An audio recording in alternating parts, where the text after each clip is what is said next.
Hello tout le monde, bienvenue sur Viens et suis-moi, écoute et prête l'oreille, je suis Vaya Priar et je suis très heureuse de pouvoir vous retrouver pour une nouvelle étude cette semaine, étude basée sur le dernier livre de Mosia et les 4 premiers livres d'Alma. Chers frères et sœurs, j'aimerais vous remercier pour votre fidélité, pour vos partages.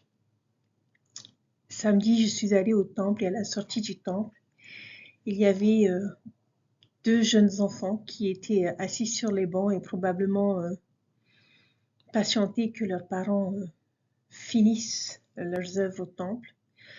Et de ces deux jeunes gens s'est redressé en me voyant et il me dit bonsoir sœur. Je le regardais, je ne le connaissais pas et je lui dis bonsoir. Et il me dit ma maman elle regarde tout le temps tes vidéos, c'est top.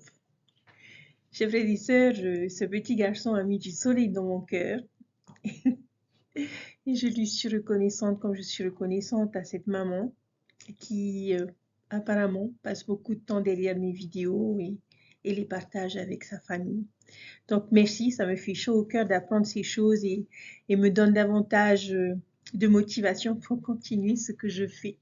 Donc merci pour votre amour, merci pour vos encouragements et cela me motive à davantage étudier et travailler pour que euh, ce programme Viens et suis-moi puisse être une bénédiction dans votre vie. Je ne vous cache pas, chers frères et sœurs, que notre étude de cette semaine est un peu particulière parce que c'est un thème dont je ne suis pas personnellement fan, euh, où je n'aime pas trop m'attarder sur ces choses, mais je pense que si le Seigneur a jugé bon que ces enseignements se trouvent dans les Écritures, c'est parce que nous pouvons ou pourrions en avoir besoin dans notre vie de tous les jours. Et coïncidence ou hasard? Bien sûr que non. Les événements qui se déroulent actuellement dans notre actualité peuvent être liés et peuvent, je pense, aider, peuvent trouver des solutions et de l'aide dans notre étude de cette semaine. Certains ne pourraient ne voir dans la proposition du roi Mosia de remplacer les rois par des juges qu'une sage réforme politique. Mais pour les Néphites, et particulièrement ceux qui avaient vécu sous le règne du méchant roi Noé, ce changement avait aussi une signification spirituelle. Ils avaient vu comment un roi injuste avait influencé son peuple et ils étaient extrêmement anxieux d'être libres d'une telle influence. Ce changement leur permettait d'être responsables de leur justice personnelle et de répandre de leurs propres péchés. Bien sûr, la fin du règne des rois ne signifiait pas la fin des problèmes dans la société néphite. Des personnes rusées comme Néhor et Amlici ont répandu de fausses idées, les incrédules ont persécuté les saints et de nombreux membres de l'Église sont devenus orgueilleux et sont tombés. Mais les humbles disciples de Dieu sont restés constants et immuables en dépit de ce qui se passait autour d'eux. Et voilà notre enseignement pour cette semaine, chers frères et sœurs, et que j'aimerais que vous gardiez à l'esprit. Alors, nous allons commencer notre étude en réfléchissant aux différents types de gouvernement que nous connaissons. De par les leçons d'histoire de mes élèves et de nos enfants, nous avons vu que de nombreuses tentatives ont eu lieu au cours des derniers millénaires et qu'il existe encore diverses formes à travers le monde. Donc, je vais vous donner juste une petite liste que je semble connaître avec une description qui correspond à cette forme de gouvernement. Alors, nous avons ce que nous appelons la dictature, c'est-à-dire où nous sommes gouvernés par un seul dirigeant qui n'a pas été élu et qui peut recourir à la force pour garder le contrôle. Nous avons ce que l'on appelle également la théocratie, qui sont dirigés par des dirigeants qui dirigent sur la base d'un ensemble de croyances ou de principes religieux. Nous avons également ce que l'on appelle une monarchie, régie par un roi ou une reine qui a un pouvoir absolu et que ce pouvoir se transmet à travers la famille de génération en génération. Ensuite, celle que nous connaissons bien, qui est la démocratie, qui est qui est une règle par des représentants choisis par la majorité du peuple et généralement pour une période de temps déterminée. Nous avons le régime totalitaire qui est régi par un parti politique unique où les gens sont obligés de faire ce que le gouvernement leur dit. Et nous avons bien sûr l'anarchie, une situation dans laquelle il n'y a aucune décision du gouvernement et que chacun fait ce qui lui plaît. Eh bien, cette semaine, nous allons faire un peu de politique. C'est pour cela que je vous dis que je suis pas fan.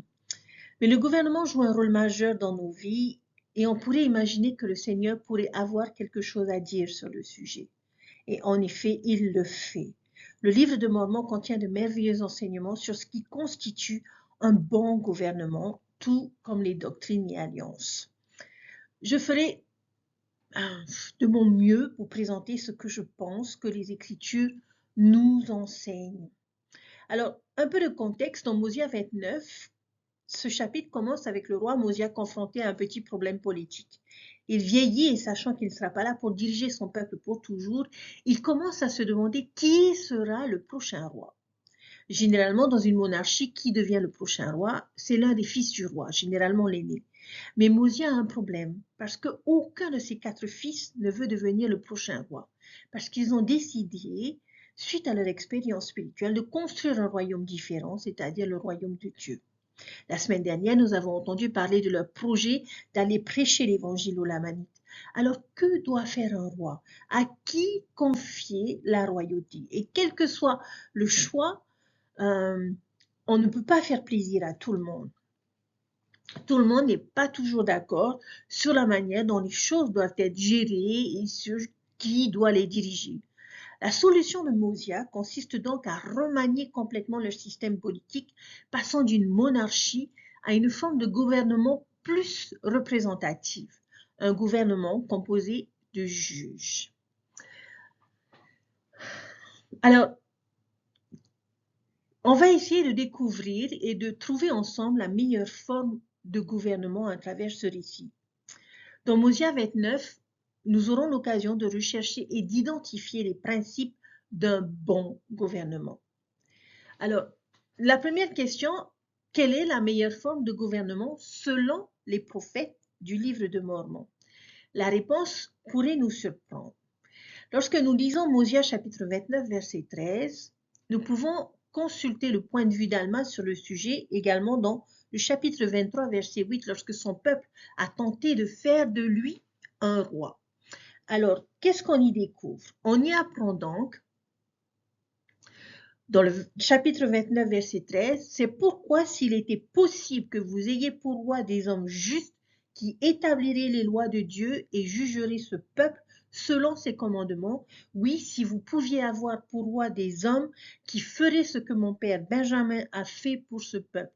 Je vous dis que si cela pouvait être toujours le cas, alors il serait opportun que vous ayez toujours des rois pour vous gouverner.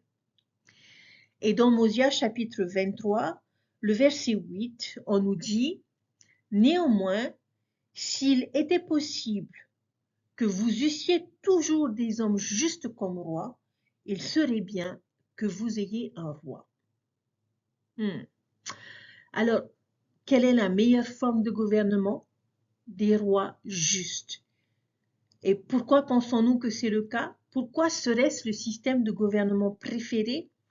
Mes pensées, si nous avons un homme juste dont le jugement est conforme à la volonté de Dieu, qui n'a pas faim de pouvoir, qui a à cœur le meilleur intérêt du peuple plutôt que de lui-même, comme cela serait étonnant.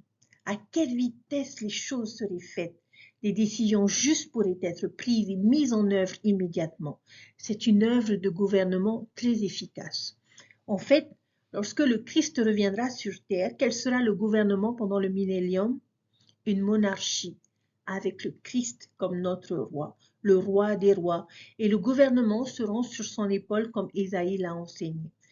La majorité des habitants de Zarahemla ont de bonnes preuves de la vertu de ce système.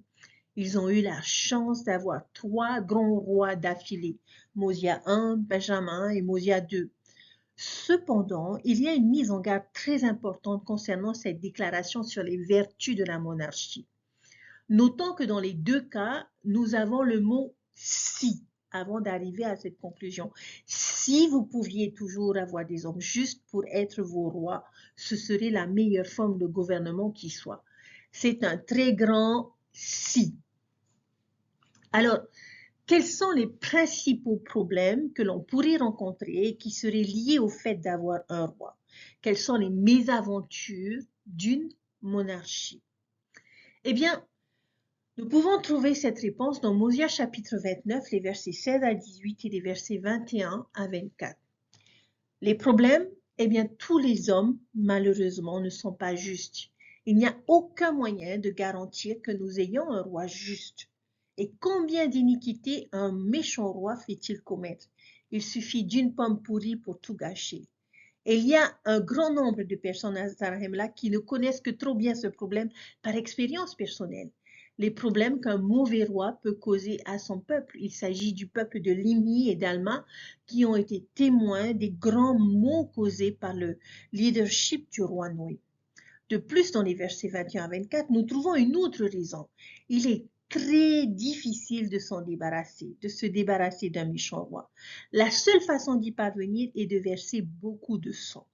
Aussi efficace que puisse être la monarchie, cela n'en vaut tout simplement pas la peine car lorsque ça tourne mal, ça va vraiment mal et très vite et c'est très très difficile pour vaincre et s'en remettre même avec un seul mauvais roi.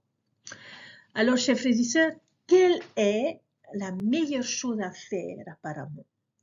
Quel genre de gouvernement le roi Mosia recommande-t-il et établit-il?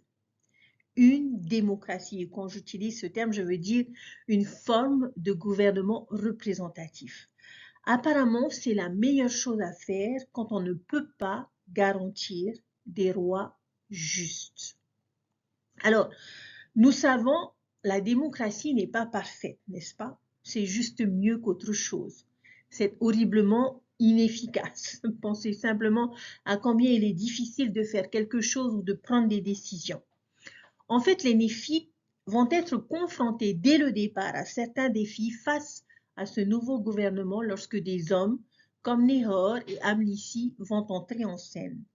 Mais apparemment, c'était la meilleure alternative et celle dont nous disposons. Pourquoi? Ce qui le rend supérieur à tous les autres qui ont été essayés. Alors, une raison, versets 7 et 8, nous dit « Et maintenant, si un autre était désigné à sa place, voici, je crains que des querelles ne s'élèvent parmi vous. Et qui sait si mon fils, à qui le royaume appartient, ne se mettrait pas en colère et n'entraînerait pas une partie de ce peuple après lui, ce qui causerait des guerres et des querelles parmi vous, ce qui serait la cause de l'effusion de beaucoup de sang et d'une perversion de la voix du Seigneur, oui, et ferait périr l'âme de beaucoup de gens. » Verset 8, maintenant je vous le dis, soyons sages et examinons ces choses, car nous n'avons pas le droit de faire périr mon fils, et nous n'avons pas non plus le droit d'en faire périr un autre s'il était désigné à sa place. Comprenez-vous ce qu'il dit ici? Si nous donnons tout ce pouvoir à mon fils, qui sait s'il restera juste ou non?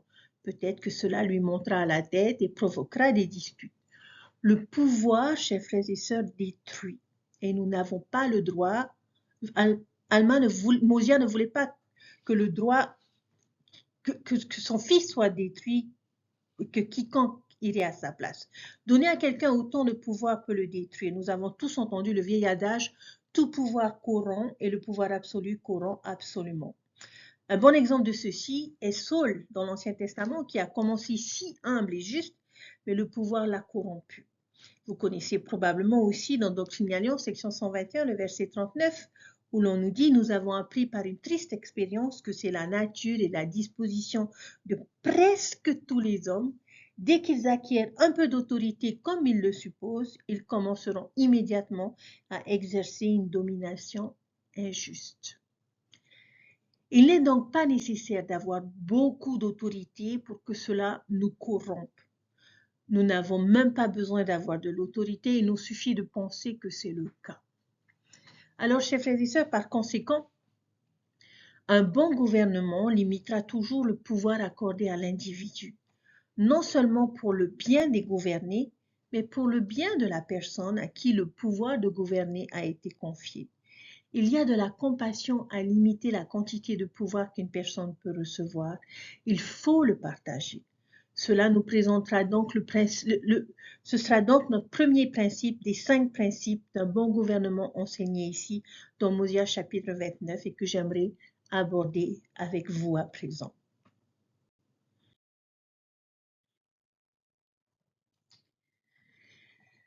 Alors, quels sont ces principes d'un bon gouvernement?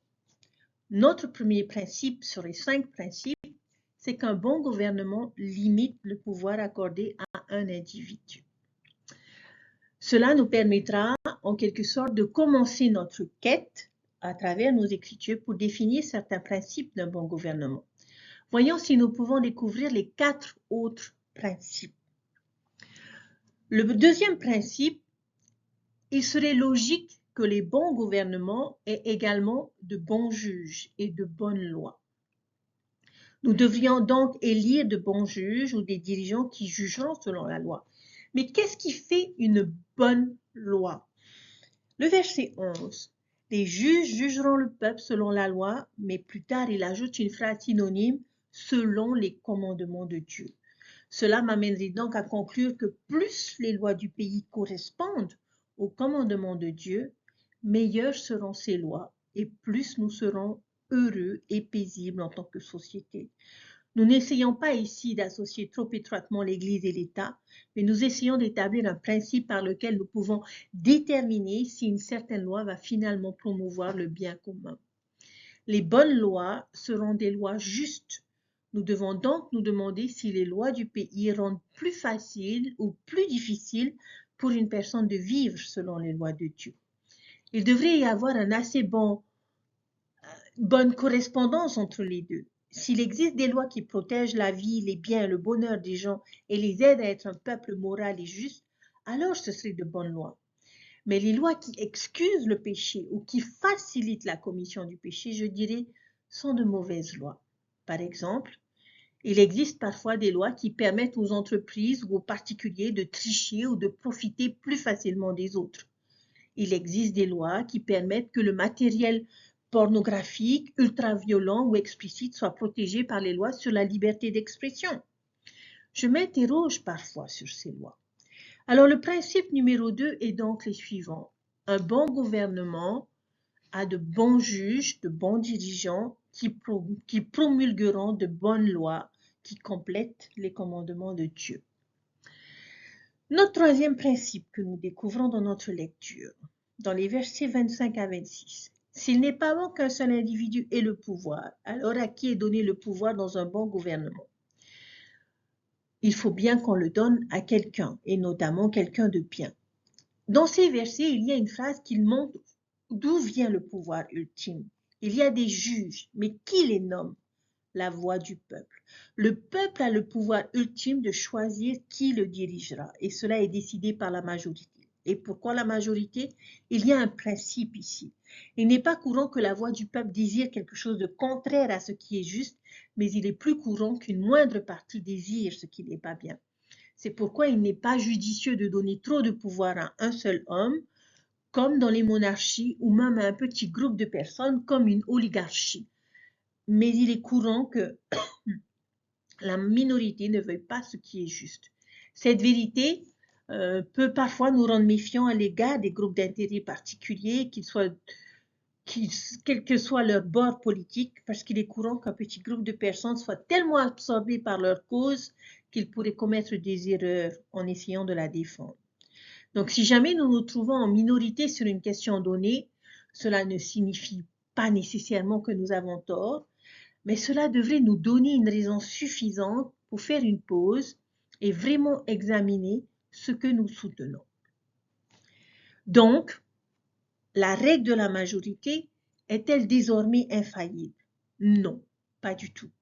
Lorsqu'on regarde le verset suivant, le verset 27, « Et si le temps vient où la voix du peuple choisit l'iniquité, alors c'est le temps où les jugements de Dieu viendront sur vous. Oui, c'est alors le moment où il vous visitera avec une grande destruction, tout comme il a visité ce pays jusqu'à présent. Il est donc possible que la majorité finisse aussi par se tromper. Mais lorsque la majorité des personnes désirent ce qui n'est pas bien, c'est un assez bon indicateur que notre société s'égare et se rapproche d'un état que les Écritures appellent la plénitude de l'iniquité et donc la destruction. Nous avons de nombreux exemples de cela dans les Écritures. Donc, chers frères et sœurs, je dirais donc que le principe numéro 3 d'un bon gouvernement est qu'un bon gouvernement fonctionne par la voie de la majorité du peuple.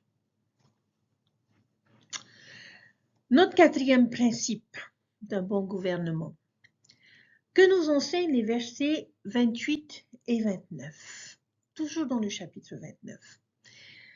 Verset 28 nous dit, « Et maintenant, si vous avez des juges et qui ne vous jugent pas selon la loi qui est donnée, vous pouvez les faire juger par un juge supérieur.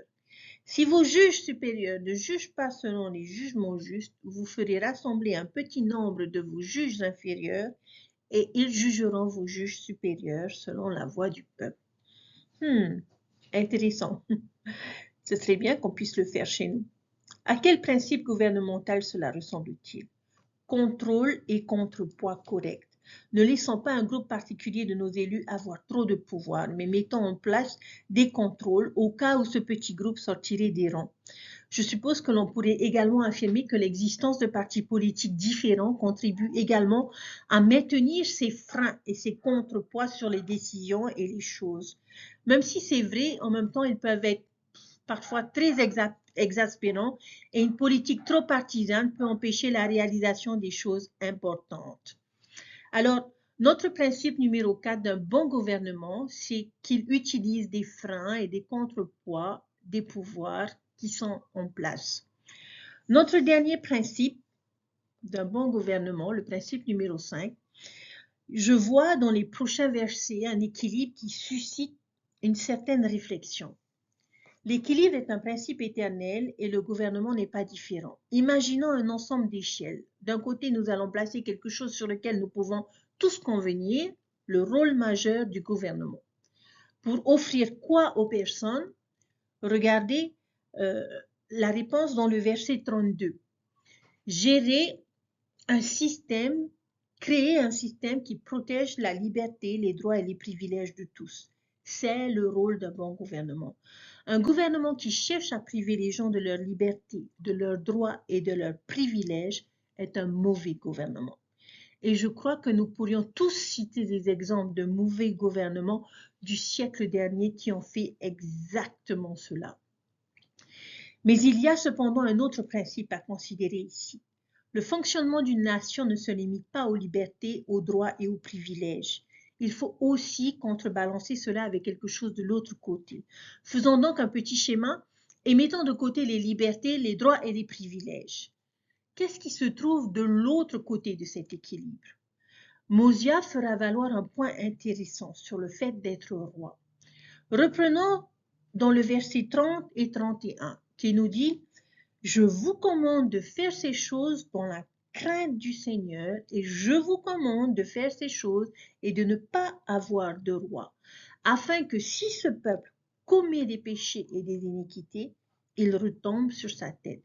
Car voici, je vous le dis, les péchés de beaucoup de gens ont été causés par les iniquités de leurs rois. C'est pourquoi leurs iniquités retombent sur la tête de leur roi. » Intéressant, n'est-ce pas? Donc, avec tout ce pouvoir qui est donné au roi, il y a autre chose qui va avec, la responsabilité des actions de son peuple. Il continue au verset 33. Et le roi Mosia leur écrivit encore beaucoup d'autres choses, leur dévoilant toutes les épreuves et toutes les préoccupations d'un roi juste, oui, toutes les peines qui se donnent son âme pour son peuple, et aussi tous les murmures du peuple à son roi. Et il leur expliqua tout cela. Fascinant, n'est-ce pas? Le roi Mosia dit qu'essentiellement que la tête qui porte la couronne est lourde. Si une société va mal, le roi devra peut-être répondre des péchés de toutes ces personnes. Un grand pouvoir implique de grandes responsabilités. Dieu tient apparemment les dirigeants responsables de la manière dont ils dirigent leurs électeurs. Le roi Noé en est un exemple. Rappelez-vous comment il a été décrit. Il a effectivement amené son peuple à commettre le péché. Le roi Mosia dit qu'il n'est pas juste qu'un seul homme ait autant de pouvoir ni autant de responsabilités. Donc, sa conclusion, verset 34, il leur dit que ces choses ne devaient pas être, mais que le fardeau devait tomber sur tout le peuple afin que chaque homme supportât sa part. Qu'allons-nous mettre de l'autre côté de cette balance? Oui, le gouvernement devrait protéger nos droits et privilèges. Et s'il ne parvient pas à le faire, il est juste et approprié d'y faire face. Mais quelle est notre part? Qu'appelle-t-on chacun prenant sa part? Eh bien, ce sont les responsabilités. Puisque le pouvoir reviendra au peuple, une grande partie de la responsabilité devrait donc appartenir à ce dernier. Pouvez-vous voir comment fonctionne cet équilibre? Maintenant, un petit exercice. Regardez le verset 38 et dites-moi quelle phrase correspond à quel côté de l'échelle. Verset 38, c'est pourquoi ils abandonnèrent leur désir d'avoir un roi et devinrent extrêmement soucieux que chacun ait une chance égale dans tout le pays. De quel côté vais-je mettre l'égalité des chances? Liberté, droit et privilèges, c'est vrai. Et puis, oui, chacun a exprimé sa volonté de répondre de ses propres péchés. Où dois-je mettre cela? Eh bien, du côté de la responsabilité. Chers frères et sœurs, nous pouvons également voir cet équilibre dans Doctrine et Alliance, section 101, les versets 77 et 78 qui nous disent ceci. D'après les lois et la constitution du peuple que j'ai permis d'établir et qui doivent être maintenues pour les droits et la protection de toute chair selon des principes justes et saints. On parle ici des droits. Verset 78, afin que chacun puisse agir selon la doctrine et les principes relatifs à l'avenir, selon le libre arbitre moral que je lui ai donné, afin que chacun puisse être responsable de ses propres péchés au jour du jugement. Responsabilité. Il y a cette note intéressante ici, dans ces versets. 79, il n'est donc pas juste qu'un homme soit esclave l'un de l'autre. Pourquoi est-ce que l'esclavage est-il une erreur? Je pense que la plupart d'entre nous diraient que cela prive les gens de leurs droits. C'est vrai. Et c'est l'une des principales raisons pour lesquelles c'est totalement faux. Mais il y a une autre raison. Dieu n'aime pas non plus l'esclavage parce qu'il nie aux gens leurs responsabilités. Il dit « Je ne peux pas juger équitablement les personnes pour leurs actes s'ils n'ont pas le choix en la matière. » L'esclavage est donc une erreur sur les deux plans, des deux côtés de cet équilibre. Revenons au peuple de Mosia. Le roi dit, si nous voulons vous accorder des droits et des privilèges, alors vous devez également être prêts à faire votre part et à répondre de vos propres péchés. Alors, dans une autre section de Doctrine et Alliance, de nature assez politique, nous avons un avertissement concernant cet équilibre. Doctrine et Alliance, section 98, les versets 6 et 7, qui nous dit ceci, c'est pourquoi moi, le Seigneur, je vous justifie, vous et vos frères de mon Église, en vous liant d'amitié avec cette loi qui est la loi constitutionnelle du pays.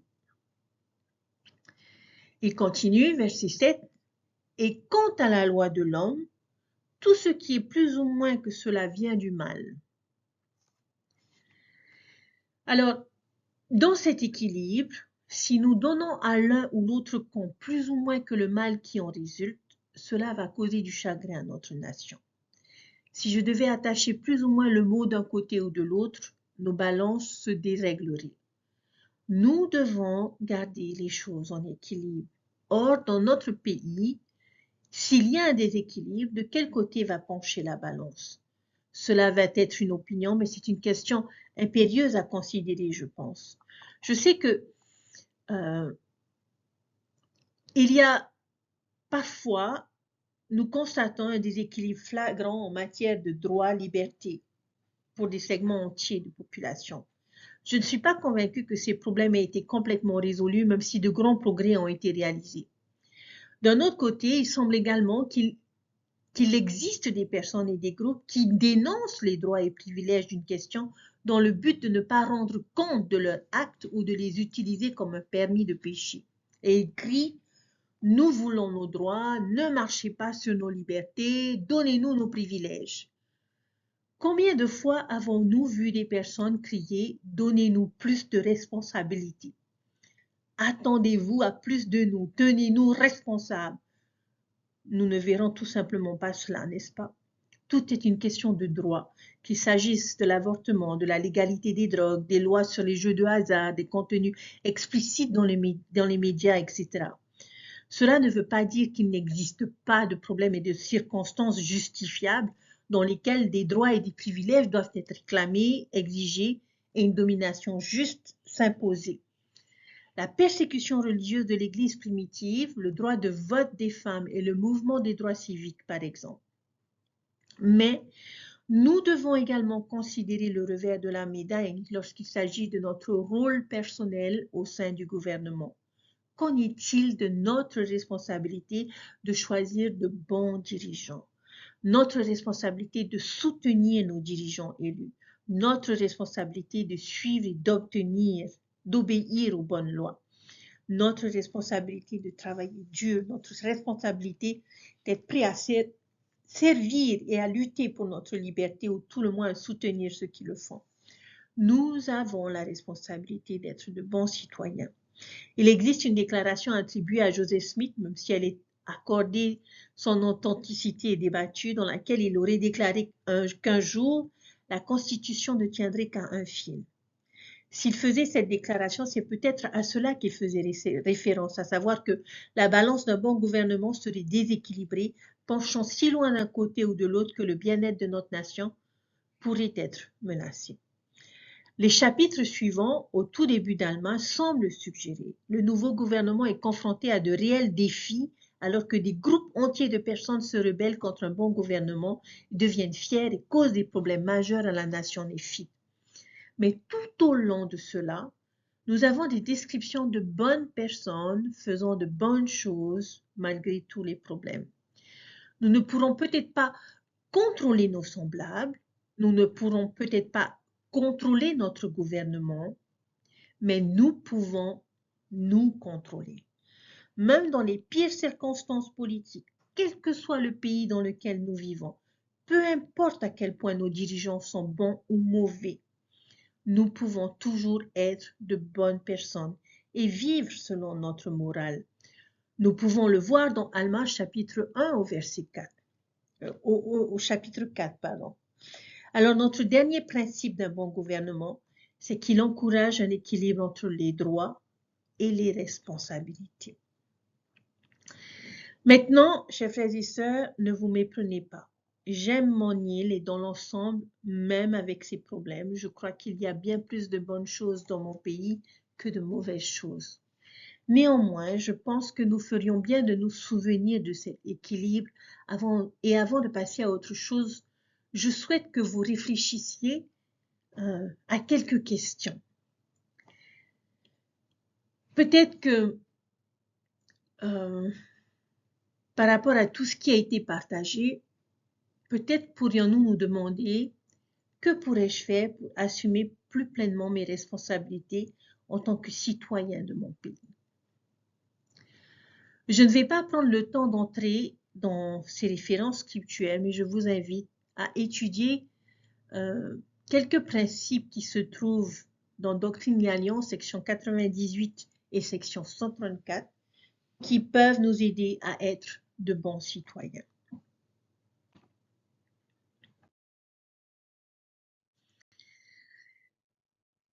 Eh bien, chers frères et sœurs, je nous encourage à rechercher cet équilibre en nous-mêmes, même si notre gouvernement a du mal à y parvenir. J'espère que nous pourrons tous être de bons citoyens, surtout en tant que membres de l'Église de Jésus-Christ. Puissent les nations et les communautés dans lesquelles nous vivons être reconnaissantes que nous vivons à l'intérieur de leurs frontières. J'espère que nous garderons toujours à l'esprit la finalité des principes démocratiques et de nos libertés. J'aime beaucoup quelque chose que le prophète Joseph Smith a dit un jour. Il a dit « Soyez sages, laissez la prudence vous dicter tous vos conseils. Préservez la paix avec tous les hommes si possible.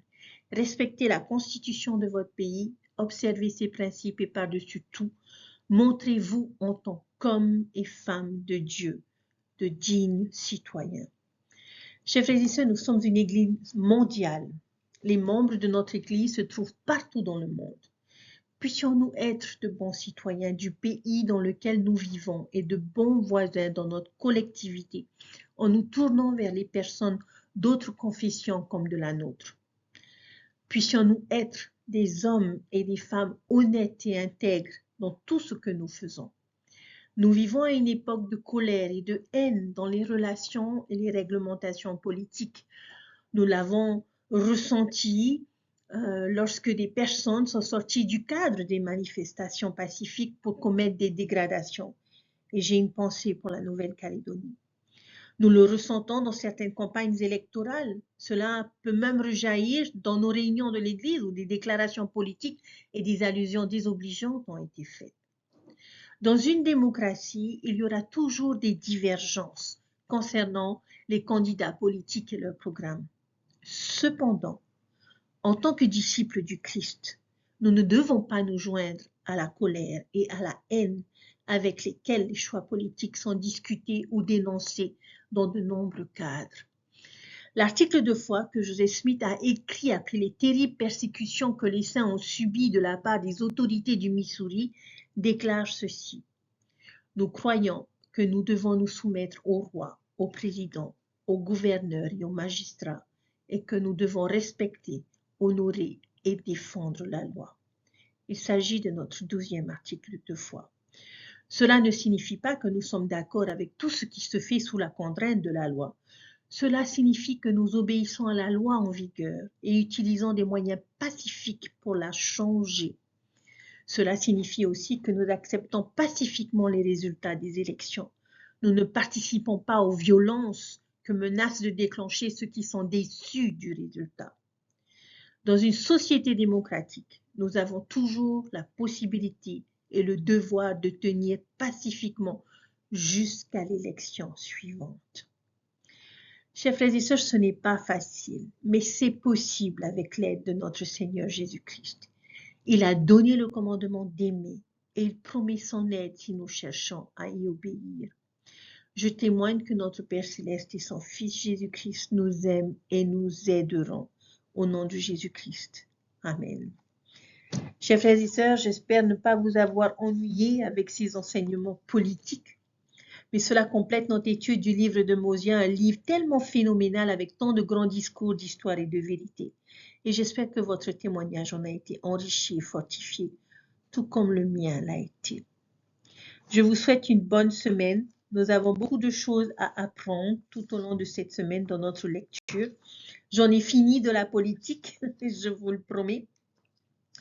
Mais nous pouvons apprendre de Néhor, nous pouvons apprendre de Gédéon, nous pouvons apprendre ce qu'est véritablement l'Église de Dieu. Alors, plongez dans vos Écritures, méditez-les, et je prie que le Seigneur vous guide dans votre étude. Merci de me suivre. Merci pour votre fidélité, pour votre amour et votre reconnaissance. Prenez soin de vous et je vous dis à bientôt. Bye bye.